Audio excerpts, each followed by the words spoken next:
ሰላም ሌታላችሁ የኢትዮ ታይምስ ቤተሰቦች ለሰዓቱ የተመረጡ አዳዲስ መረጃዎችን ይዘንላችሁ ቀርበናል። ከመረጃዎቻችን መካከልም ዛሬም የወያኔ ትነግ ጨፍጫፊ ቡድን በወልቃይት ጠገዴ ጎንደር አማራዎች ላይ የዘር ማጥፋት ወንጀል አላቆመም ሲል የወልቃይት ጠገዴ አማራ ማንነትና ወሰን አስመላሽ ኮሚቴ መግለጫ መስጠቱን ባለቤቱን ድል ባለ ሰርግ ደግሶ አግብቷ ሲያበቃ ከቀናት በኋላ የገደላት ወንጀለኛ ግለሰብ በእድሜ ልክ እስራት እንዲቀጣ መወሰኑ የኦሮሞ ሕዝብ ያገኘውን ድል ለሌሎች አሳልፎ ከሰጠ መልሶ ለማግኘት ይቸግራል ሲሉ የኦሮሚያ ክልል ርዕሰ መስተዳድር አቶ ሽመልስ አብዲሳ መናገራቸውን ከ6000 በላይ የሚሆኑ የሀገር ውስጥ ተፈናቃዮች መጠለያ አጥተው በዛፍ ጥላ ስር ህይወታቸውን እየገፉ እንደሚገኙ መገለጹ፣ በማይናማር ከእገታ ነጻ ወጥተው የነበሩ ኢትዮጵያውያን ወደ ሀገራቸው የሚመልሳቸው አካል በመጥፋቱ ወደ አስፈሪ ካምፖች ሊመለሱ እንደሆነ መነገሩና ሌሎችን በዝርዝር የምንመለከታቸው መረጃዎች አካተናል። ቻናላችንን ሰብስክራይብ በማድረግ የደወል ምልክቷን በመጫንና መረጃውም ለብዙዎች እንዲዳረስ ላይክ በማድረግ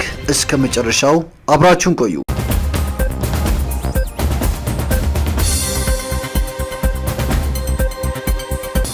ወደ መጀመሪያው መረጃችን ስናልፍ ዛሬም የወያኔ ትነግ ጨፍጫፊ ቡድን በወልቃይት ጠገዴ ጎንደር አማራዎች ላይ የዘር ማጥፋት ወንጀል አላቆመም ሲል የአማራ ማንነት ወሰን አስመላሽ ኮሚቴ መግለጫ ሰጥቷል። የመግለጫው ሙሉ ይዘትም እንደሚከተለው ይነበባል። የወልቃይት ጠገዴ ህዝብ አማራዊ ማንነት እንደ ወንጀል በመቁጠር አፍኖ በመሰወር በመግደል አካል በማጉደል ከሰማይ በታች ከመሬት በላይ አለ የሚባል ግፍ ሁሉ በመፈጸም በሺዎች የሚቆጠሩ ታሪክ አዋቂዎች ስለ ህዝቡ መብት የሚከራከሩትንና የሃይማኖት አባቶችን ሲገድል ደብዛቸውን ሲያጠፋና ሳድድ የኖረው ህወሓት ዛሬም በህዝብ ትግል ከወልቃይት ጠገዴ ቢባረርም ነገር ግን የወልቃይት ጠገዴ ጎንደር አማራ ተወላጅ የሆኑ በሱዳን ሀገር አድኖ በማንነታቸው ለይቶ ግፍና በደል እያደረሰባቸው ይገኛል። በኢትዮጵያ አንድነትና ዳር ድንበር መከበር በርስቱና በማንነቱ ድርድር የማያውቀው የወልቃይት ጠገዴ አማራ ህዝብ በተለይም የተነግን ሀገር አፍራሽ እኩይ ሴራና ድርጊት ቀድሞ በመረዳት አቅሙና ሁኔታው በፈቀደለት መንገድና መጠን ራሱን አደራጅቶ በመታገሉ የተነግን ቀጣይ መስፋፋት እቅድና የአገር ግንጠላ ሴራ በማክሸፍ ህዝባችን አማራዊ ማንነቱን በማስከበር ባደረገው የተቀናጀ መራር ትግል መላውን አማራና ፍትህ ወዳዱን የኢትዮጵያ ህዝብ ከጎኑ በማሰለፍ የትህነግን ፋሽስታዊና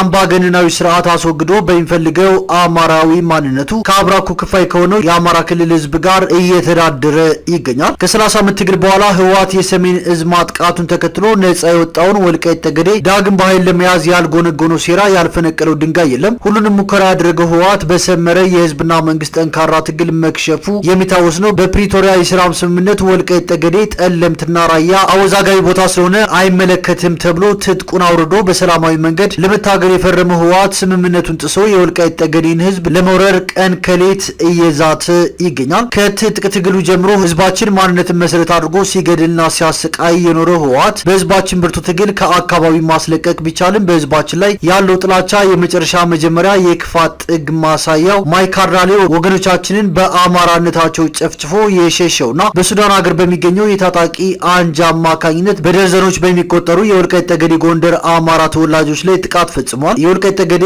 አማራ ወሰንና ማንነት አስመላሽ ኮሚቴ በወገኖቻችን ላይ የተፈጸመውን አረመኔያዊ ተግባር በማውገዝ በቀጣይ በጉዳዩ ዙሪያ ከፌዴራል መንግስት ከዓለም አቀፉ ማህበረሰብና ከሰብአዊ መብት ድርጅቶች ጋር የሚነጋገር ይሆናል። ህዝባችንም ዛሬም ህወሓት የወልቃይት ጠገዴ ምድር ዳግም ቢረገጥ ከትናንቱ የባሰ ግፍ እንደሚጠብቀው ሰሞኑን በሱዳን በሚኖሩ ወገኖቻችን ላይ የፈጸመው ወንጀል ማሳያ መሆኑን ተገንዝቦ በያዘው ጽኑ የትግል መንገድና አቋም ተጠናክሮ እንዲቀጥል ኮሚቴው ያሳስባል። ይህ ድርጊት የትግራይና የጎንደር አማራ ህዝብ እንዳይቀራረቡና ዘላቂ ጠላት ሆነው እንዲተያዩ ታስቦና ታልሞ እየተፈጸመ ያለ ዘግናኝ ድርጊት ነው። ስለሆነም በፈተናና በመከራ እየጸና የሚቀጥል አማራዊ የማንነት ትግል እንጂ በዚህ የሳምሪ ቡድን አረመኔያዊ ጭፍጨፋ ወደ ኋላ የማንል መሆናችንን እየገለጽን መስዋዕት ለሆናቸው ወገኖቻችን መጽናናትን እየተመኘን በስማታት አደራ የሚጸና አማራዊ ማንነታችሁን አስጠብቀንና አጽንተን የምንቀጥልና ይህ አይነት የዘር ማጥፋት ወንጀል ሁሉም ሰው የሆነ ፍጡር እንዲታገለው ጥሪያችንን እናቀርባለን። ምንጊዜም ለአማራዊ ማንነታችን ትርጉም ያለው መስዋዕትነት ለመክፈል ዝግጁ ነን በማለት ከወልቃይት ጠገዴ የአማራ ማንነትና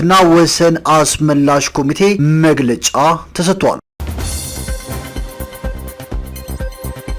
ወደ ቀጣዩ መረጃዎችን ስናልፍ ባለቤቱን ድል ባለ ሰርግ ደግሶ አግብቷት ሲያበቃ ከቀናት በኋላ የገደላት ወንጀለኛ ግለሰብ በእድሜ ልክ እስራት እንዲቀጣ ተወስኗል። የግድያ ወንጀሉ በወርሃ ጥቅምት 7 ቀን 2017 ዓ.ም በውቅሮ ከተማ ተፈጽሟል። ሟች ሙሽሪት ሊዲያ አለም እሁድ ተድራ ሐሙስ በባለቤቷና ሙሽራው በጭካኔ ተገድላለች። ገዳይ ወንጀለኛ ግድያውን ፈጽሞ ወዲያውኑ ለፖሊስ እጅ መስጠቱም ተዘግቧል። ጉዳዩን ሲከታተል የቆየው የምስራቃዊ ዞን ማዕከላዊ ፍርድ ቤት ዛሬ መጋቢት 25 ቀን 2017 ዓ.ም ከ6 ወር በኋላ ባለው ችሎት የመጨረሻ ውሳኔ አስተላልፈዋል። ፍርድ ቤቱ በውሳኔው ገዳይ ወንጀለኛው ከሟቿ ጋር በተፈጠረው አለመግባባት በመነሳት ጉሮሮዋን አንቆ በመግደል ከሞቷ በፊት ሁለት አይኖቿን ጎልጉሎ በማውጣት እጅግ አሰቃቂ በሆነ መንገድ መገደሉን አረጋግጫለሁ ብሏል። ግለሰቡ በወንጀለኛ መቅጫ ሕግ 539 መሰረት በእድሜ ልክ ጽኑ እስራት እንዲቀጣም ተወስኖበታል።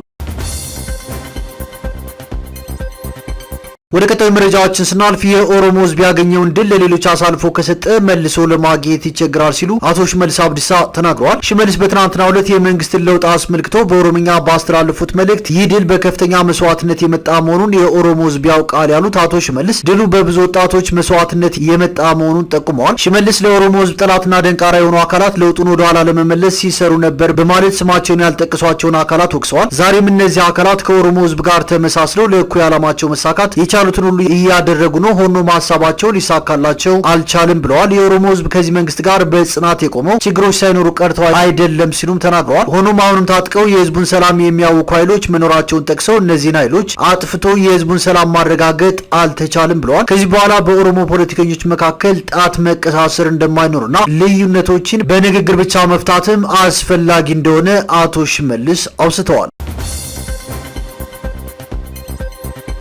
ወደ ቀጣዩ መረጃዎችን ስናልፍ ሀገራችን የተጋረጡባትን ችግሮች ለማለፍ ለዓላማው የጽና ጠንካራ ሰራዊት ያስፈልጋታል ሲሉ ሌተናል ጄኔራል ብርሃኑ በቀለ ተናግረዋል። በመከላከያ ዋር ኮሌጅ የተሞክሮ ልውውጥ መድረክም ተካሂዷል። በመርሃ ግብሩ ላይም ሀገራችን ከውስጥና ከውጭ የሚሰነዘሩባትን የጥቃት እጆች ለመከላከል ብሎም ለማክሸፍ የጠላትን ፍላጎት ቀድሞ መረዳትና አንግበው የመጡትን ሀገርን የማፍራረስ ተልዕኮ ማክሸፍ ይገባል ሲሉ የሰሜን ምዕራብ እዝ አዛዥ ሌተናል ጄኔራል ብርሃኑ በቀለ ተናግረዋል። ሀገራችን የተጋረጡባትን ችግሮች ለማለፍ ጽናት ያለው ለዓላማው እና ጠንካራ ሰራዊት ያስፈልጋታል። በተቋማችን መከላከያም ፕሮፌሽናል የሆነ ሰራዊት ለመገንባት አባላቱን በማስተማርና የተለያዩ ስልጠናዎችን በመስጠት በእውቀት የሚመራ ታክቲካል አመራር ለመፍጠር በመስራት ላይ እንደሚገኝም ጠቁመዋል። ሰራዊታችን ከተለያየ አቅጣጫ የሚወረወርበትን የጠላትን ጫና ተቋቁሞ አገር እንድትቀጥል ያለ እረፍት ቀን ከሌት በትጋት እየሰራ ይገኛል ያሉት አዛዡ የተገኙ ድሎችን ብቻ እያጣጣሙ መቆየት ሳይሆን ወደፊት የሚመጣውንም ቀድሞ በመረዳት እቅዶችን በመንደፍ ዝግጁ ሆኖ መጠበቅ እንዲሁም ህዝብን ከጸረ ሰላም ኃይል መነጠል አስፈላጊ መሆኑን አስረድተዋል። በማህበራዊ ሚዲያ የሚሰራጩ የሐሰት ፕሮፓጋንዳዎችን በመተው ጽንፈኝነትን፣ ዘረኝነትንና የሃይማኖት አክራሪነትን በማስወገድ የጋራ ሀገራችንን ሰላሟን አስጠብቆ የልማት ስራዎች ላይ መረባረብ የሁሉም ዜጋ ግዴታ ሊሆን እንደሚገባም ሌተናል ጄኔራል ብርሃኑ በቀለ አመላክተዋል። ወደ ቀጣዩ መረጃዎችን ስናልፍ የምስራቅ ኢትዮጵያ ሰላምና ልማት በጸጥታ ኃይሉና በህብረተሰቡ ጥምረት የመጣ መሆኑ ተገልጿል። በምስራቅ ኢትዮጵያ አጎራባች ክልሎች ዙሪያ ያለውን ሰላምና ጸጥታ አስጠብቆ ለማስቀጠል የሚያስችል ውይይትም ተካሂዷል። ውይይቱን የመሩት የምስራቅ እዝ ምክትል አዛዥ ለውጊያ ድጋፍ አገልግሎት ሜጀር ጄኔራል ፍቃዱ ጸጋይ በቀጠናው የሰፈነው ሰላምና ልማት የጸጥታ ኃይሎች ከህብረተሰቡ ጋር ተቀናጅተውና ተናበው በመስራታቸው የመጣ መሆኑን በመረዳት የጸጥታ አካላት ህብረተሰቡን ያሳተፈ የሰላም ማስከበር ስራዎችን አጠናክሮ መቀጠል ይጠበቅባቸዋልም ብለዋል። በምስራቅ ኢትዮጵያ በኩል የሚስተዋለውን የኮንትሮባንድ እንቅስቃሴ፣ የህገወጥ የሰዎችና የመሳሪያ ዝውውር፣ ህገወጥ የሰዎች ፍልሰት የጸጥታ ኃይሉ ባደረገው ክትትልና የተቀናጀ ስራ መቀነስ የተቻለ ቢሆንም አሁንም ከፍተኛ የሆነ ስራ የሚጠይቅ ስለሆነ ሁሉም የቀጠናው ባለድርሻ አካላት በተቀመጠው የጸጥታ ማስከበር አቅጣጫ መሰረት ሊሰሩ እንደሚገባ ሜጀር ጄኔራል ፍቃዱ ጸጋዬ አስገንዝበዋል። የውይይቱ የትኩረት አቅጣጫ በሁሉም አካባቢዎች ሾልከው ለመግባት የሚፈልጉ የሽብርተኛው አልሸባብና የሸኔ ኃይሎችን መከላከል፣ የጽንፈኛውን ቡድን አባላትን በጥንቃቄ መለየትና ህጋዊ እርምጃ መውሰድ፣ ግጭቶች እንዳይከሰቱ ከአገር ሽማግሌዎችና ከሃይማኖት አባቶች እንዲሁም ከህብረተሰቡ ጋር በቅርበት መስራት በሚያስችሉ ሁኔታዎች ላይ ውይይት ተካሂዷል። በውይይቱ የሐረሪ ክልል፣ የሶማሌ ክልል፣ የምስራቅና ምዕራብ ሐረርጌ ዞን፣ የድሬዳዋ ከተማ አስተዳደር፣ የማያ ሲቲ አስተዳደር ሰላምና ጸጥታ ኃላፊዎች እንዲሁም የፌዴራል ፖሊስና የጉምሩክ ኃላፊዎች ተሳትፈዋል። ወደ ቀጣዩ መረጃዎችን ስናልፍ ከ6000 በላይ የሚሆኑ የሀገር ውስጥ ተፈናቃዮች መጠለያ አጥተው በዛፍ ጥላ ስር ህይወታቸውን እየገፉ እንደሚገኙ መሰረት ሚዲያ ዘግቧል። ከዛሬ 3 ዓመት በፊት ከኦሮሚያ ክልል የተለያዩ ዞኖች ተፈናቅለው በደቡብ ወሎ ዞን ሀይቅ ከተማ አቅራቢያ ተጠልለው እንደሚገኙ የተናገሩት ተፈናቃዮቹ ቀደም ሲል በመንግስት ሲቀርብ የነበረው ወርሃዊ ድጋፍ መቋረጡንና በመጠለያ ካምፕ ውስጥ ረሃብ መከሰቱን ተናግረዋል። በመጠለያ ውስጥ ከሚኖሩት አንዷ ወይዘሮ ሀሊማ ሙሄ እንዳረጋገጡት ህጻናትና እድሜያቸው ዘለግ ያሉ አረጋውያን በበሽታ ወድቀዋል፣ ሞተው አፈር ያለበስናቸው አሉ። ከወለጋ ተፈናቅለን በዚሁ ካምፕ ውስጥ የተጠለልነው ሰዎች የፌዴራሉ ሆነ የክልሉ መንግስት እንደ ዜጋ አይመለከተንም። ምግብና መድኃኒት ከተቋረጠ ከ4 ወር በላይ አልፎታል። የሚላስ የሚቀመስ የለም ማለታቸውን መሰረት ሚዲያ ዘግቧል። ካምፑ ለሌላ አገልግሎት ታቅዶ የተቋቋመ በመሆኑ ከወለጋ የመጣው ተፈናቃይ ብዛትና ካምፑ የመያዝ አቅሙ ባለመመጣጠኑ ምክንያት አብዛኛዎቻችን ውለን የምናድረው በአካባቢ ባለ ዛፍ ስርና ቁጥቋጦ ተጠግተን ነው። ህጻናት፣ እናቶችና ሽማግሌዎች ሲኖሩበት የነበረው ድንኳንም በእርጅና ምክንያት ተቀዳዶ አገልግሎት እየሰጠ ባለመሆኑ ሁላችንም ፀሐይ ላይ ተሰጥተናል ሲሉ የነገሩን ደግሞ ከተፈናቃዮቹ አንዱ የሆኑት አቶ መሐመድ ይመር ናቸው በማለትም መሰረት ሚዲያ ጨምሮ ዘግቧል። ከኦሮሚያ ክልል የተለያዩ ዞኖች በጸጥታ መደፍረስ ምክንያት በሺዎች የሚቆጠሩ ተፈናቃዮች በአማራ ክልል በተለይም በደቡብ ወሎ ሀርቡ ሐይቅ አቅራቢያ መካነ ሰላም፣ መቅደላ ማሻ፣ በሰሜን ወሎ ጃራ፣ በምስራቅና በምዕራብ ጎጃም ዞኖች ተጠልለው ይገኛሉ። እነዚህን ተፈናቃዮች ወደ ቀያቸው ለመመለስ እቅድ ተይዞ የነበረ ቢሆንም አሁንም ድረስ ቤትና ንብረታችን በታጣቂዎች እጅ በመሆኑ ብንመለስ ጥቃት ይደርስብናል በማለት ተፈናቃዮቹ ስጋታቸውን ገልጸዋል። ወደ ቀጣዩ መረጃዎችን ስናልፍ በማይናማር ከእገታ ነጻ ወጥተው የነበሩ ኢትዮጵያውያን ወደ ሀገራቸው የሚመልሳቸው አካል በመጥፋቱ ወደ አስፈሪ ካምፖች ሊመለሱ መሆኑን ተናግረዋል። በማይናማር በእገታ ተይዘው ከባድ ስራ ካለ ክፍያ ሲሰሩ የነበሩ ኢትዮጵያውያን በአንድ የአካባቢው ጦር ኃይል ከሳምንታት በፊት ነጻ ቢወጡም ወደ ሀገራቸው የሚመልሳቸው አካል በመጥፋቱ ወደ አስፈሪ ካምፖች ሊመለሱ መሆኑን ተናግረዋል። ወደ ሀገራችን ለመውጣት ዛሬ ነገ እያልን ወደ አስፈሪው ካምፓኒ ተመለሱ ተባልን ብለው ቃላቸውን የሰጡት ኢትዮጵያውያኑ አብዛኞቹ ተዳክመው የሞት አፋፍ ጭምር ላይ ያሉ እንደሚገኙም ተናግረዋል ሲል መሰረት ሚዲያ ዘግቧል። በማይናማር ተገደን የማጭበርበር ስራ ላይ የነበርንና በሚሊታሪ ድጋፍ ነጻ የወጣን ከ730 በላይ የምንሆን ኢትዮጵያውያን በሁለት የሚሊታሪ ካምፖች ሆነን የሀገራችን ምላሽና የማጓጓዝ ስራ ከተጠባበቅን ሁለተኛ ወራችንን እያገባደድን እንገኛለን የሚሉ ዜጎች ይህም ከካምፓኒ ለመውጣት ሲጠየቁ ከነበረው $5000 ነጻ ያደረጋቸውና የኢትዮጵያ መንግስትን ፓርኮቹ ድረስ ገብቶ ዜጎቹን ለማውጣት ተፈጥሮበት የነበረውን ፈተና ያቀለለ ምቹ አጋጣሚ ነበር ይላሉ። እዚህ ካምፕ በቆየንበት የሁለት ወር ጊዜ ውስጥ በየጊዜው ከኢትዮጵያ የውጭ ጉዳይ ሚኒስትርና የወላጆች ኮሚቴ ሂደቱ እየተሰራበት እንደሆነ በሚደርሱን መረጃዎች እየተጽናናን ቆይተናል። በመካከላችንም የቀዶ ጥገና የተሰራላቸውና ማገገም ያልቻሉ በተፈጥሮ አደጋው አደጋ የደረሰባቸውና የሚፈሳቸው ደም አሁን ድረስ ያላቆመ በአንጀትና አንገት ህመም ራሳቸውን ችለው መንቀሳቀስ የማይችሉና ሌሎችም ጽኑ ህሙማን እንዳሉና በቂ ሕክምና ማግኘት ማይቻልበት ጠረፍ ላይ መሆናችን ሰው እንዳናጣ እየሰጋን መሆኑን ለሚዲያዎችና ለመንግስት ተቋማት እያሳወቅን የቆየን መሆናችን ይታወቃል ብለውም አስረድተዋል። አክለውም ሚሊታሪው የተያዘውን ምግብ ቢያቀርብም ከሃይማኖታችንና ከሀገራችን የአመጋገብና ባህል ጋር ፈጽሞ የማይሄድ የኤዥያ ምግብ በመሆኑ በውድ ዋጋ በሽያጭ የሚያቀርቧቸውን ምግቦች እየገዛን እንጠቀም ነበር። አሁን ግን ሁላችንም እጃችን ላይ የነበረን ገንዘብ ጨርሰን ምግብና መድኃኒት ምንገዛበት የሌለን በመሆኑ ለረሃብና ለጤና ችግር ተጋልጠናልም ብለዋል። ይህንን ሁሉ ችግር ያልፋል ብለን በኢትዮጵያ መንግስትና ኤምባሲዎቹ እየተሰሩ ያሉ እኛን የመመለስ ስራ በተስፋ እየጠበቅን ባለንበት ወቅት ሁላችንን የሚያስደነግጥና ተስፋችንን የቀማን ችግር ተከስቷል።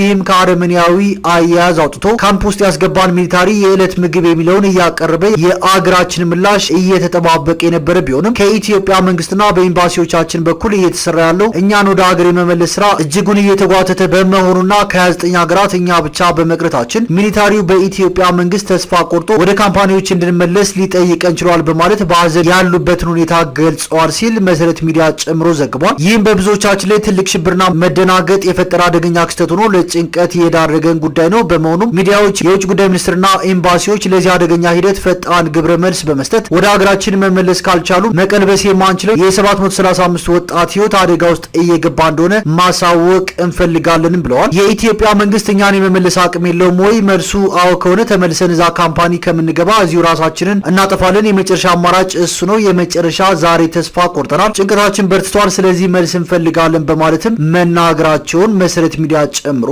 ዘግቧል።